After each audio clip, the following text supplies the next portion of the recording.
this email? What does it mean? Communication is the imparting or exchanging of information or news. The single biggest problem in communication is the illusion that it has taken place. Conversation is the oral exchange of sentiments, observations, opinions, or ideas. Forbes Books Radio presents The Conversation with Clinton M. Padgett. Welcome back to part 2 of my discussion with David Halm, Senior Consultant at Project Success. We pick up our chat with David talking about the kinds of conversations he has with project leaders at the outset of the planning process. You know, with the sporting events, I would say from one event to the next, it depends.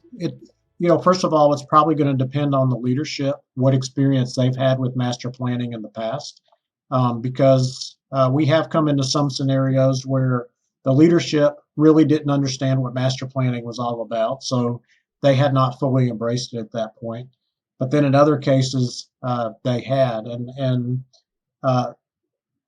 we typically see that evolution of where, again, I won't say resistance at the beginning, but certainly not an enthusiasm at the beginning, turns into an very high enthusiasm of, hey, this was an incredibly good way to spend our time. We now have, as I talked about earlier, that clear roadmap to get us where we need to go when we need to get there. And that's something that I don't know how it could be created any other way. Well, I mean, this trip we're on right now is a great example of that, where the first master planning session, one of the key people heading up the whole project was not necessarily 100% convinced we should be doing this. And then it was big, huge smile on my face when this planning session, she kicked it off by saying what a convert she was and how beneficial that session had been. And she couldn't imagine having done it without us and, without having done the planning process, and really looking forward to doing it again. And then in my session where she was, as you mentioned earlier, we can't solve the problem. We don't have time in our 4 hours or 8 hour sessions to solve the problem. It's more about identifying what the problem is and needs to be solved and who's going to do it. And she made the point, she stopped the team that was talking and said, no, y'all are solving the problem. Let's just put a task up that says to do that. And I said to her, the student has become the master, right? Because that's what you want. You want to see that light go off and change. And now they have that ability to carry it on their own. It's obviously incredibly gratifying for us to see something like that. And, it was not, again, one of the sporting events, but with another client, we did a planning session where one of the other business units was in the same office and was actually openly hostile to our presence there. And, would say, I don't understand, why we're paying so much money for these consultants, or a comment like, look, those expensive consultants are here again. And then when the project we were supporting was a huge success and was held up as the banner of how that organization should do business, and that individual looked at how his own project was progressing, suddenly he became an advocate and basically kicked off his first planning session by telling his team, this is the way we're going to do things. And if you don't want to do things this way, let me know and we'll find another position for you in the organization, because we are not going to deviate from this course. So, that evolved over probably a year to 18 months. But it's like I say, it's gratifying when you see people that were, in that case, resistant or at least not enthusiastic, become absolutely wholehearted supporters of the process. Yep. Everybody loves success, right? So who's going to turn that down? Exactly. And again, we're helping people maybe be in a position where they can be successful on a project for the first time in their careers, because projects are typically set up, as something that's going to fail. Yeah, we know that 70+% of them don't hit all three dimensions of on time, on budget, and delivering the specs they promise. So it's not unfair to say that they're not set up for success when 70% of them fail. Exactly. And, it's, people become tone deaf when they hear, hey, this is our highest priority project. And then the next day they hear it again, so what they were told from a different project. This is our highest priority project. Yeah, for a different project. Exactly. So, what I was told yesterday is no longer true. Now today we have, a higher priority project, and I know that tomorrow I'm probably going to get another one.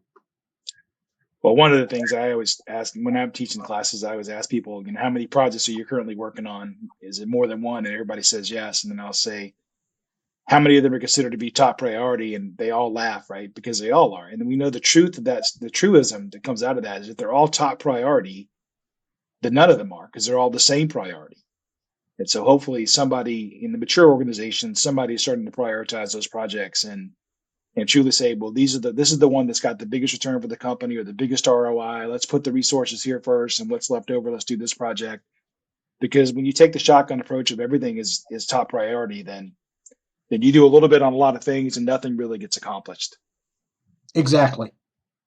And, in our work, you and I really come to appreciate leaders that once the team has come back with, hey, here's what is possible, even if they don't like the answer, they know it's the truth and they're going to accept it as the truth, that it's the team's best effort in coming up with the reality of the project.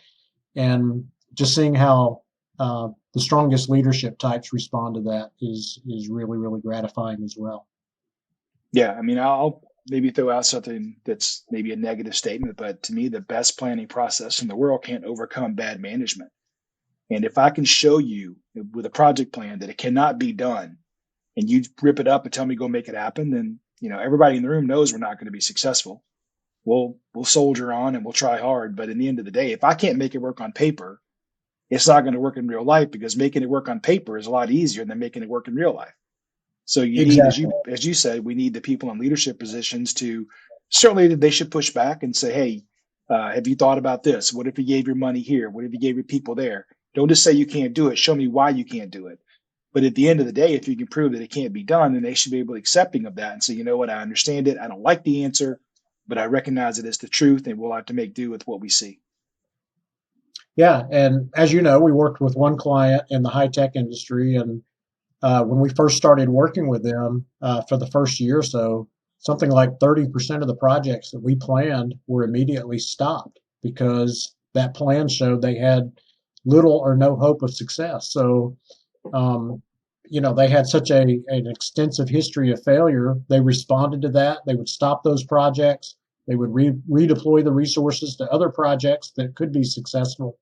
And that's really what started turning the corner for them in terms of becoming an incredibly strong performing business unit. For sure, absolutely. And you could definitely say that a killed project is a successful project if you can't make it work. And rather than wasting 18 months, and hoping that the miracle will occur and you'll hit the date, this is much better to realize we don't have a good chance of doing this, and let's pick a different project we can be successful on. So absolutely. Exactly. So what differences have you experienced or witnessed in planning events in various countries? I think for me, the answer would be just the different levels of enthusiasm due to the economic or political or uh, social situations in the countries at the time. When I planned Rio 2016, for example, they had just finished the FIFA World Cup, incredibly popular, incredibly successful event, but also an incredibly expensive event. The economy had started to turn downward, and that drew a lot of attention to how expensive the Olympics were going to be for Rio. So there wasn't a lot of enthusiasm for the Olympics, which was a shame because it was in a great location and obviously there was a tremendous amount of potential there in Brazil.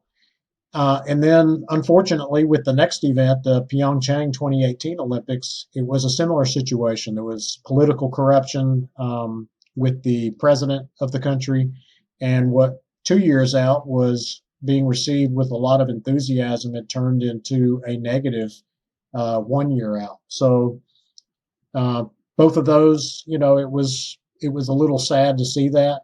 And then we went to Tokyo for Tokyo 2020. Going to be a huge games. Everybody was excited, and then of course COVID hit. So, it's for me, it's seeing the different levels of enthusiasm, how much the country is embracing the games, how visible it is in the country, that the games are coming. I've seen, a pretty wide range in that regard. And, I'm looking for Paris 2024 to be a big event. And it's time for it to happen because, again, the last three events, or four really, with when you include Beijing as well, Beijing 2022, then all of these events, either due to COVID or due to political situations, have not been as enthusiastically received or obviously attended as they otherwise would have been. So, how have you seen planning for the events evolve? I wouldn't say I've seen it evolve a whole lot. There's certain things that we've done in terms of suggestions for level of detail. I know there was when you and I planned Rio 2016, we did a lot of detailed planning in terms uh, of hard linking certain requirements, such as accreditations being one of them. And that was probably not quite the level of detail that was required. And we still have the activities in the plan. We just don't necessarily integrate them as tightly as we did.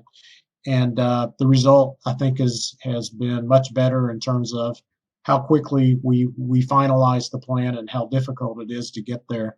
Um, every games has a little bit of different. Every country, they have certain areas they want to focus on. You may recall, for example, in Tokyo, there was making sure we had an agenda basically even more than a year out for each of the steering committee meetings. So those would be, we would hard link certain requirements to making sure they were ready for a particular scheduled steering committee meeting. That was kind of unique for those games. But most of the time, it's just getting an understanding of what their particular areas of focus are going to be, and perhaps having a healthier plan in that regard.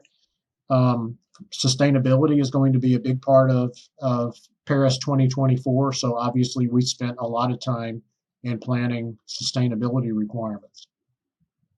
And just to be clear for those listeners, when we refer to Rio 2016 or London 2012 or whatever, we are not working on the stadiums on behalf of the IOC or the organizing committees. We are working on a client who's a major sponsor of these events. Correct. Just to be clear.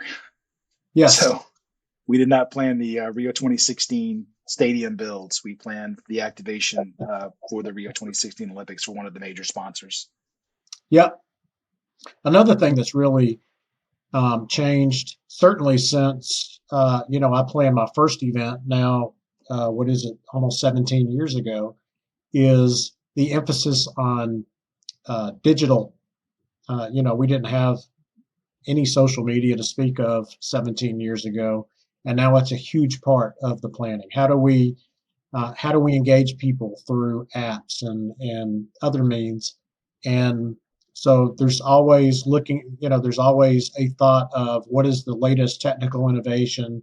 How can we leverage phones and apps on phones and that type thing to really amplify our presence in the games, and so that seeing how the technology has evolved over the past 15 to 18 years is really interesting as well. Yeah, this will not resonate with most people, but it will with a certain subset. One of the things that we always end up planning that nobody thinks is going to be a success, and yet it almost always is pin trading, right? So you go to places and they're like, pin trading, that's never going to be successful here, and yet it's always well attended. People, I remember, so I got to work in Tokyo for 7 weeks during the Tokyo 2020, what ended up being 2021 Olympic Games, and I'd be walking down the street. Everybody wants to talk. They want to trade pins. The athletes want to trade pins in the athletes' village. Pin trading is a really big deal, and yet every Olympic game says, "Oh, that's not going to be a big deal," and yet it ends up being a big deal. It's just even in this digital age, which I'm sure now we're going to have digital pins. I'm sure we already do, but that physical pin that you have that you can stick on the wall in your house or whatever, I think it's and you could do the physical trading of pins inside, with your friends or with your colleagues or in these events, just with each other. It's always funny to me how people look at pin trading in the very beginning of the session going, this is never going to work. And then at the end of the Olympics, they're like, wow, this is really a big deal. Yeah, I would imagine it has evolved to some extent. It's probably not as big as it was 20 years ago. I remember at the '96 Atlanta games. Of course, I lived in Atlanta, or I lived in Mississippi at that time, but of course, all my family was in Atlanta. So we have very fond memories of going to the unofficial pin trading uh, area at the varsity. And the varsity was located basically right across the interstate from the Olympic Village. So the athletes were coming over and trading pins. So spending time there was really, really cool. And everybody's looking at each other's pins and making offers for exchanges and that type thing. Everybody's looking for the unique pins. It is really, really cool once you see it, once you're involved in it. But it's like you said, maybe it's like planning. Until you see it, become a part of it, you really don't understand what it's all about. Yeah, and like we talked about it, I'm sure that digital pins will be more of a thing going forward. But I just think there's something about, I know for Tokyo they had these big frames full of all the different pins, and going back to all the different Olympic games, and having been able to see that frame hanging on your wall or whatever is really kind of pretty cool. Yeah, I'm an old guy. I prefer the physical pins, but I'm sure for for younger people, the digital pins are a bigger draw. And obviously, the sponsor is going to have a lot of both. Yes, unlimited. Yes. So, what's the greatest benefit you think the client receives from our planning? Again, it's the level of confidence that comes out of the planning sessions. And it's not just sporting events; it's most planning sessions. People come in really, really fearful is maybe the right word, but certainly uncertain at a very minimum in terms of what they need to be doing, when they need to be doing it, perhaps even how they need to be doing it. But they leave the session empowered, knowing that they have clear line of sight to what they need to be working on and when they need to be working on it. No question about it. Yeah, I think if I tag team on that, I would say it's the conversations that we force to happen while we're there. I think it's probably one of the biggest benefits. In addition to, of course, the plan that we build.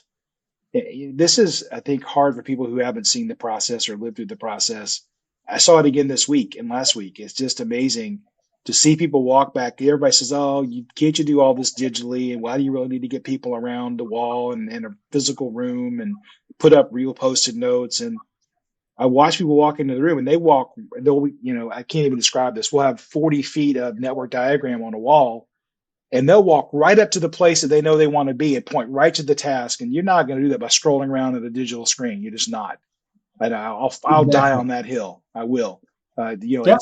They see how it all fits together. They can walk up to the plan. They can remember the conversation that took place as to why they drew the line where they did, or why they erased that line. They remember all this, and that's the power of bringing people together. Yeah. Just in the past week, I was working with a team that you normally worked with, and one of the team members, each time we said, "Hey, we need this from another team," he was able to walk right to that spot on the wall you talked about and give me the exact activity that needed to link to the one we were talking about. And it was from, a week and a half before, but he knew exactly where it was. Yeah, I mean, you think about it. One of the other benefits of having people physically in the room is they're not distracted. They're in the room. They're in the conversation. They're a part of it. Whereas if we try to do all this stuff electronically, what ends up happening is, of course, people are distracted. They're on their email. They're answering the boss's question. I mean, I can't tell you how many times in virtual stuff where you ask a question and somebody says, "I'm sorry, what?"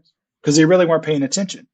But we're in the room. They're up at the board with us. They're watching the task. They're participating in the conversation. They're engaged. They're involved. They're in the moment, and they end up with a deeper understanding of the project than if we just done things on mural board or some other way. Yep. Still one of the battles we have to face. People want to try to shortcut the process, or they think make it more efficient, which means, hey, can't we just copy and paste, or can't we do this digitally? The answer is no. You don't drive the same level of conversation.